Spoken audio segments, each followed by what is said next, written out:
ചെളിയിൽ കാലൊക്കെ താഴ്ന്നു പോകുന്ന അവസ്ഥയിൽ അത്രത്തോളം കുത്തി ഒലിച്ച് ചെളിയും വെള്ളവും മണ്ണും പാറയും ഒക്കെ ഒഴുകി നിറഞ്ഞിരിക്കുന്നു ആ പ്രദേശമാകെ. ആ ചൂരൽമല ഒന്നാകെ ഒറ്റപ്പെട്ട ദുരന്ത ഭൂമിയായിരിക്കുന്നു. അയ്യോ, എത്രയോ വീടുകളാണല്ലോ ദൈവം പോയിക്കണേ. ചൂരൽമല സ്കൂളാണ് ഈ കിടക്കുന്നത്. ഇത് മൊത്തം പോയിക്കണതാക്കണേ. ഇതാ മൊത്തം എല്ലാം പോയി. ഇതാ സ്കൂളിൻ്റെ തീ കൂടെയാണ് വെള്ളം വരുന്നത്.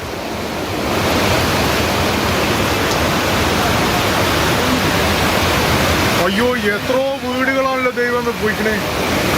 അയ്യോ അയ്യോ, ചൂരൽമല സ്കൂളാണ് ഈ കിടക്കുന്നത്. ഇത് മൊത്തം പോയിക്കണതാക്കണേ. ഇതാ മൊത്തം എല്ലാം പോയി. ഇതാ സ്കൂളിൻ്റെ തീ കൂടെയാണ് വെള്ളം വരുന്നത്.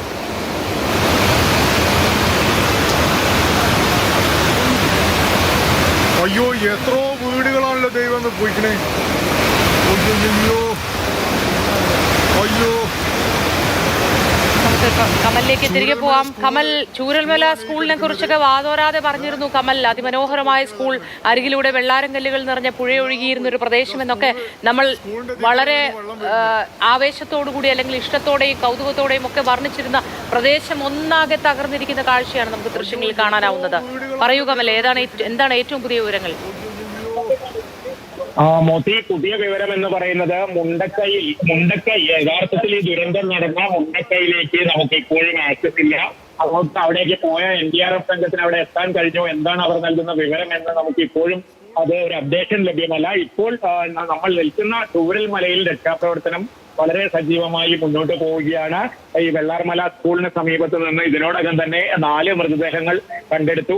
ഒരു മരണം കൂടി ഉണ്ട് എന്ന ഒരു അനൌദ്യോഗികമായ വിവരമുണ്ട്. നിരവധി പേരെ പരിക്കേറ്റ് അങ്ങോട്ട് നീക്കുകയാണ്. ജില്ലാ കലക്ടറും MLAയും ജനപ്രതിനിധികൾ അടക്കമുള്ളവർ ഈ ഭാഗത്താണ് നിൽക്കുന്നത്. അപ്പോഴും അല്പം മുമ്പ് തന്നെ മുണ്ടക്കൈയിൽ ഉള്ള ആളുകളുടെ ബന്ധുക്കൾ നമ്മളോട് വന്ന് പറയുന്നുണ്ടായിരുന്നു, മുണ്ടക്കൈയിലേക്ക് ശ്രദ്ധ തിരിക്കൂ, പക്ഷേ നമുക്ക് അങ്ങോട്ട് ആക്സസ് ഇല്ല, എന്ത് ചെയ്യാൻ പറ്റും, മുണ്ടക്കൈയിലെ സ്ഥിതി ഗുരുതരമാണ്, നിങ്ങൾ എല്ലാവരും ഇവിടെ നിൽക്കല്ലേ എന്നൊക്കെ ബന്ധുക്കൾ കരഞ്ഞുകൊണ്ടൊക്കെ പറയുന്നുണ്ട്. പക്ഷെ അവർക്ക് ആർക്കും ഒന്നും ചെയ്യാൻ പറ്റാത്ത അവസ്ഥ.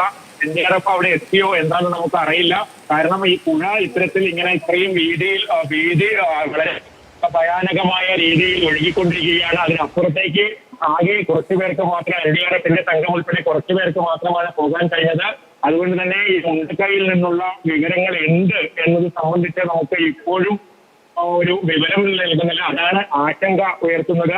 മോത്തി പറഞ്ഞതുപോലെ മനോഹരമായ ഞാൻ പലപ്പോഴും അധ്യാപകരോടൊക്കെ സംസാരിക്കാൻ പറയാറുണ്ട്, എന്തൊരു ഭംഗിയുള്ള സ്കൂളാണ് വെള്ളാർമല എന്നത്. കാരണം അതിനടുത്തുകൂടി പുഴ ഈ പറഞ്ഞതുപോലെ വെള്ളാരങ്കല്ല് ഒഴുകി ഒക്കെ ആയി ശാന്തമായി ഒഴുകിയിരുന്ന പുഴയാണ് ഇപ്പോൾ അതിന് ഇരട്ടിയിലധികം വീതിയിൽ കുത്തി ഒഴുകി അരികൊക്കെ എടുത്ത് ചൂരൽമല ടൗണിനെ ആകെ മുക്കി ഒഴുകി ഭീകര രൂപത്തിൽ ഒഴുകിക്കൊണ്ടിരിക്കുന്നത്.